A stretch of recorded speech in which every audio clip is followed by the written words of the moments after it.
Hello, it's your girl Miss T back again with another video. So thank you for coming back for part 2 of this series of my 2023 travels. So as promised, on this episode I'm going to be sharing with you the countries I visited in 2023. So like I said at the end of last video, in 2023 I visited 20 countries, and because it would be a lot of information, I've decided to split this episode into 2, and in each episode I will share with you where I went. And so like I said, the high level summary of this video is I will be going through each country, sharing why I went, how long I stayed, where I stayed, people vibes, what I did, and the biggest takeaway from each country. So I was lucky enough at the end of last year to have a friend just request that I do a run through of all the my initial sentiments, or my sentiments of each country that I went to. So I will use that to contribute to this, and that was at the end of the trip, and so it was still very fresh. So cheers to JL for that, because she captured everything I said in writing, and therefore I don't have to throw my mind back too much because it was all written down. And also I keep a journal as I travel, because as you can imagine, there's a lot of things happening in each place, and my mind is it doesn't retain a lot of information. It retains a lot of useless information. I can sing to you like a 90s jam, but I lose a lot of information. So I will be referring back to my journal so that I can just provide you the feelings, thoughts, actions, and all that kind of stuff from the time when I was there. So I will be sharing the countries in chronological order, just because it's a little bit easier for me to do it that way. And so here are all the countries I visited, and this is the order. Like I said, I will share the first 10 in this video, and then you can log into the next video to hear the final 10. So to start off with, I wanted to just rest and relax before I embarked on the journey, and I had a connection flight in Dubai on my way to India. So I decided to just extend, because I'd never actually been to Dubai. I had absolutely no interest in visiting Dubai, just because I don't like countries or places that are too hyped up, and everyone I heard just talked about the shopping and the luxury and all that kind of stuff, and that's not my jam, that's not my vibe. So the plan was to go and rest, sleep in Dubai for 5 days, and then go to India, because otherwise it would have been a really long journey. And so I went to Dubai. I slept for the first day. It was nice, chill, easy, and then I'm like, let me just go out, let me see something. And guys, I got sucked in. Dubai is a playground that's made for absolutely everybody, and I'm part of everybody. I guess the biggest highlight for me was visiting the desert. So I went for one of those dancing desert dinners, and that was really nice, just to be in the middle of nowhere. And even on our way there, it's in a jeep and then going up and down the sand dunes. A little bit scary because our car got stuck in the desert for a little bit, but those guys are professionals. They were able to take it out. And so so I guess the biggest takeaway for me from Dubai was, maybe sometimes don't judge something, or don't judge a place before you visit it, because other people's experiences are not necessarily your own. I was definitely not there for the shopping, although I did end up getting sucked in, but I still managed to find things that I enjoyed while I was in Dubai. Then I went to India, and I wanted to start off at a place where I prepared myself spiritually and physically. And so India, I thought, was the perfect place. Like, India is supposed to be like the home of spirituality. So I thought that would be a good place to start. And not all, but like most traditional religions have very similar basis and belief. I was there for about 4 weeks, staying in Rishikesh, and then spent about a week in Delhi, or just under a week in Delhi. I stayed in what do you call Hindu monastery? The name escapes me right now, but I stayed in one of those. Went on a yoga retreat. I visited the Taj Mahal. I went on hikes. It was such a good experience. I think it is definitely in my top 5 experiences over the whole year. And the biggest takeaway is don't judge. Don't judge people before you understand them.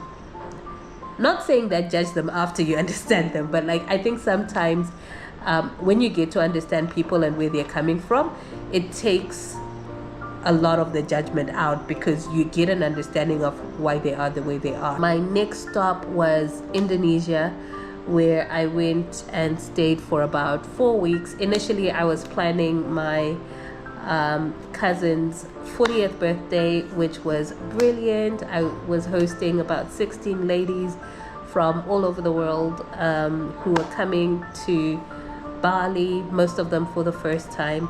I'd visited Bali before. Personally, controversial perspective, but I don't enjoy Bali. I find it a little bit overcrowded, but I think I say this from the perspective of someone who's been or who went there before it got really crowded, and also someone who doesn't like massive crowds. But after everyone left, I got tired, and I ended up getting stuck in Lombok for about a couple of weeks. I say stuck, but like, I just really enjoyed it. It was peaceful. It was nice. Again, getting in touch with nature. It is absolutely beautiful, stunning, and all that kind of stuff. Biggest takeaway from my time in Indonesia is sometimes the places that everyone talks about is not necessarily the best. It's sometimes important to be open to try out different things, go off the beaten path a little. Maybe you might find something. But Bali is like, there is a reason why Bali is very popular. Like, they really have set it up to be a fun time paradise, and you would probably find things that you enjoy.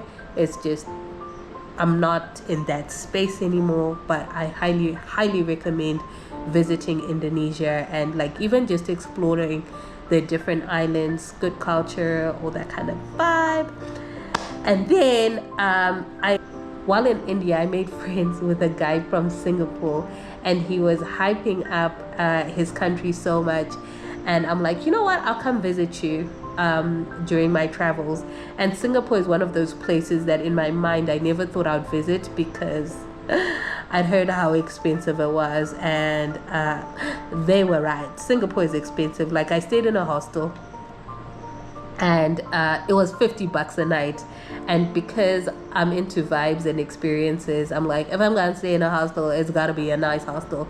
So it was my first time staying in like this space hostel. It was actually good vibes. And yeah, Singapore is nice. It's like money paradise. Very good place for children's holiday, because if you go to particularly Sentosa Island, they've got like everything, so many activities. And if you want to do Singapore on a budget, I hope at some point soon. I've got like ideas. I started it, but I just haven't finalized. But like just some hints and tips on trying to do Singapore on a budget. But biggest takeaway is people. Like, when you create land from scratch, and I feel like this is the same for Dubai. Like, when people, because if I remember correctly, both are made from reclaimed land, right? Like Sentosa Island and parts of Dubai, it's reclaimed land. And so it was designed, like people thought, what would we like here?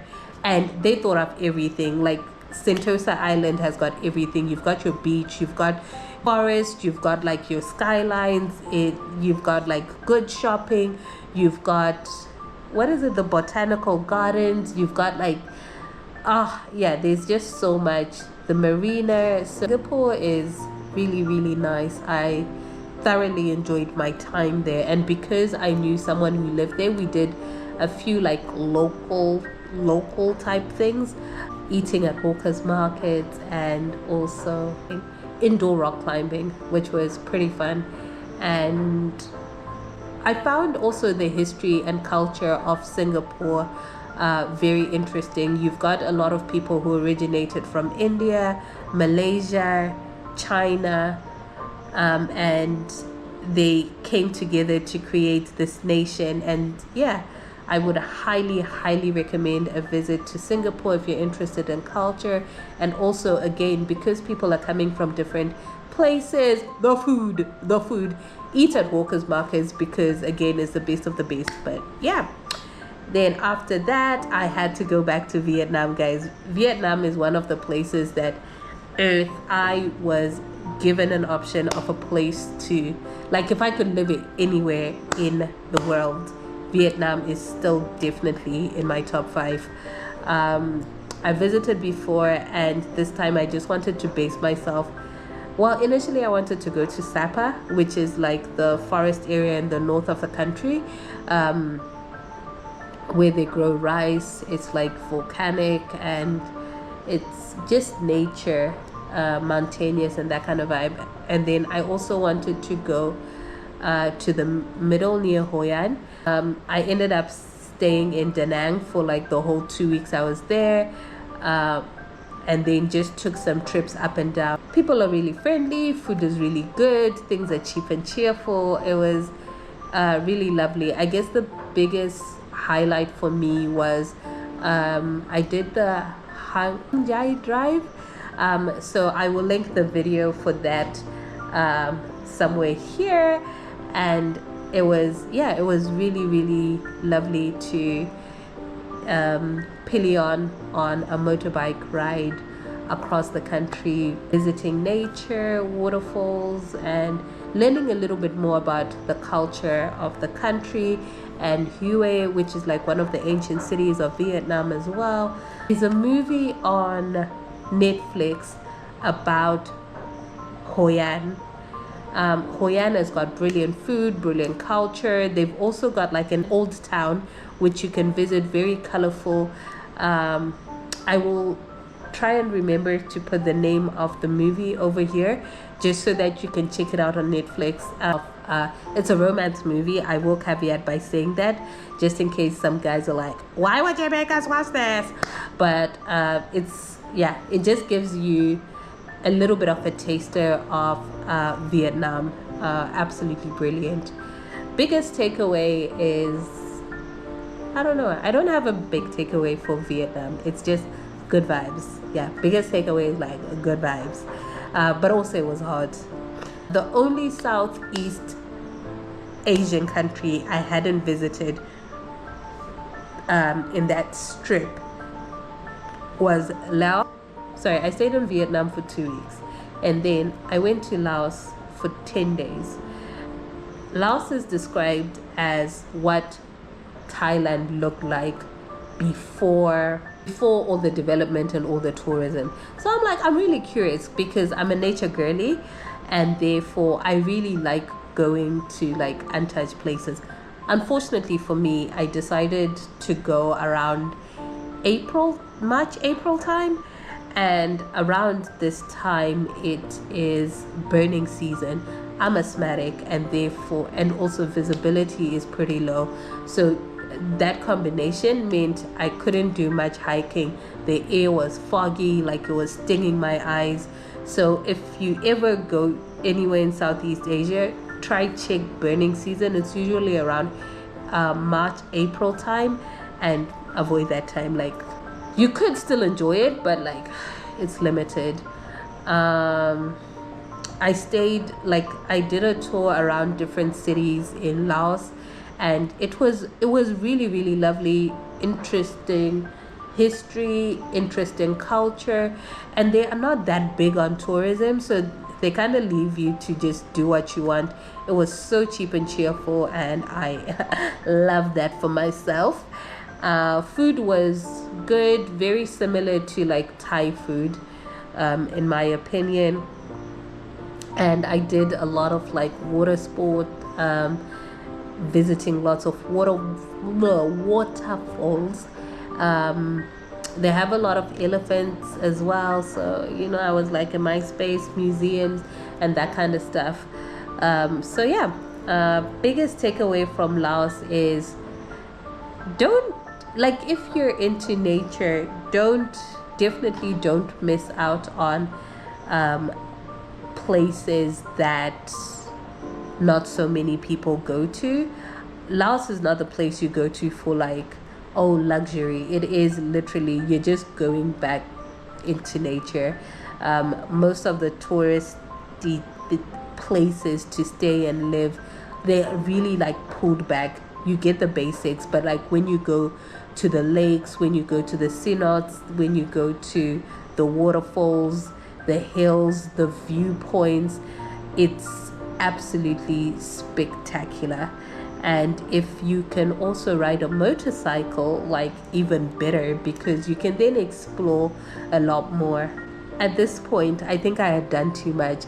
As you can tell, I was doing a lot of hiking, I was doing a lot of walking, and my feet were like, girl, we've had enough. And so I was starting to get pain in my heels and in my feet, and so I went to Australia, partly to visit my cousin who had just moved to Australia, and then visit some friends who I hadn't seen in a very long time, and then also to try and see if one of my friends who's a podiatrist could take a look at my feet. And she's like, girl, why you been walking on this? I'm like, what you mean? She's like, you need to chill. I'm like, this year? I'm gonna chill when I go back to work.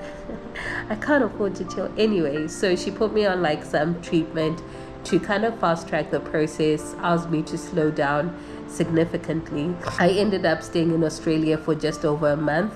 And if you know Australia is expensive, guys. Like, the Western world is really expensive. I hadn't planned or budgeted to be there for that long, but thankfully, because I've got family and friends in the country, I stayed with them for most of the time. I was able to visit Sydney for the first time ever, which was great. I was able to catch up with friends I hadn't seen in a long time again, which was really good. So like, after a few months of like solo traveling, just catching up with people I was familiar with, and also reconciling my mind with my mortality. Guys, I was so pained by my feet, and I knew that I couldn't stop now. I couldn't afford to stop. I had finally made the decision not to go working, and all of a sudden, here I am, not able to walk. I'm like, you better heal.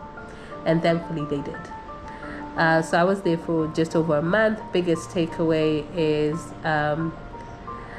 your relationships are actually very vital and very important.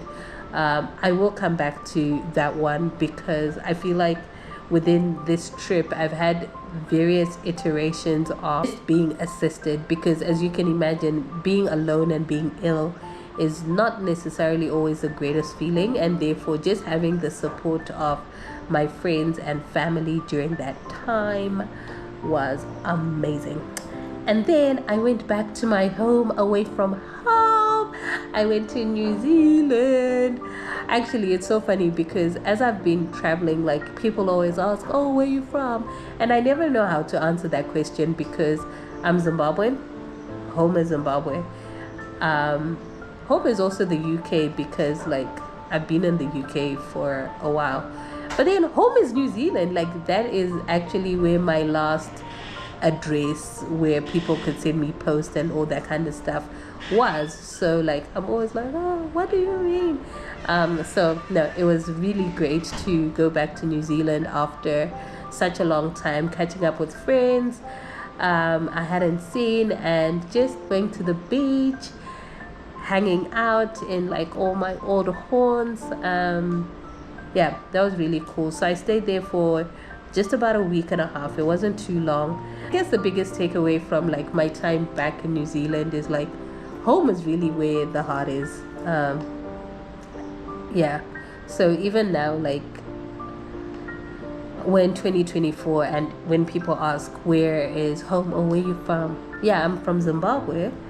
Home is the UK, home is New Zealand, and yeah, I don't know if that will ever change, but like it still feels that way because I still have some really good relationships in New Zealand that I cannot wait to reconcile with.